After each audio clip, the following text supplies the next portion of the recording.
माठाची भाजी आणि भात खात आहेत.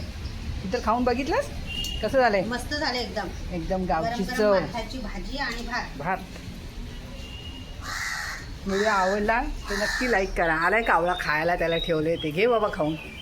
सबस्क्राईब करा अजून जर केलं नसेल तर. रोज आम्ही जे काय बनवतो ना ते थोडंसं वर ठेवतो कावळ्याला. आता आज आरती ठेवते.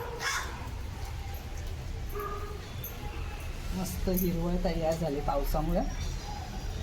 चांगली स्वच्छ होती, धुवून घेतलेली आम्ही. आता तिला चिरून घेतोय बारीक. जास्त बारीक पण चिरायची गरज नाही, एकदम मस्त कोवळी कोवळी भाजी आहे, लगेच शिजल. शिल्पा चिरते. आता आपण माठाच्या भाजीला फोडणी देणार आहोत. त्याच्यासाठी तेल चांगलं तापून घेतलंय. त्याच्यामध्ये लसूण टाकून घ्यायची आणि मिरची. दुसरं काही फोडणीला टाकायचं नाही. लसणीची आणि मिरचीचीच फोडणी करायची फक्त. लसूण चांगली लाल झाली तेलामध्ये त्या मिरची टाकून घ्यायची. मिरची पण आम्ही बारीक चिरले तिखटपणा भाजीमध्ये उतरण्यासाठी. आता मिरची टाकून घ्यायची. एकदम साधी सरळ भाजी आहे.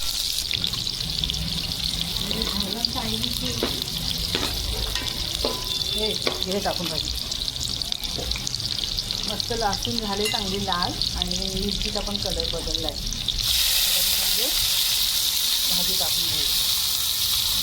भाजी धुवून चिरले आम्ही, जास्त बारीक पण नाही जास्त जाड पण नाही, अशी चिरून घेतली.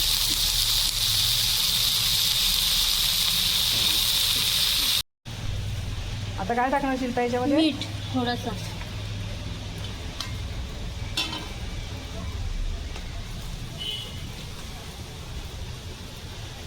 थोडं पाणी सुटतं ना भाजीला, जास्त मीठ टाकून उपयोग नाही.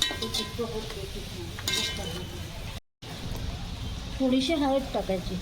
थोडी किंचित जरा रंग मस्त येतो, हिरवागार राहतो आणि रंग.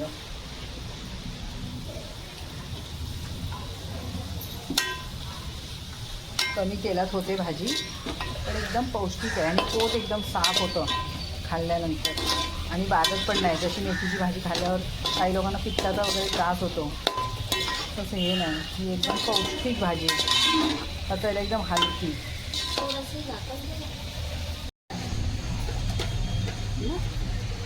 भाजी शिजून तयार झाले. पाणी पूर्ण त्यातलं सुकून गेलं आहे चांगलं. कलर पण मस्त आलं हिरवागार. थोडी किंचित हळद पण टाकले ना, त्यामुळे असा रंग बदलतो. घे काढून. माठाची भाजी आणि भाकरी ते थोडंसं वर ठेवतो कावळ्याला. आता आज आरती ठेवते.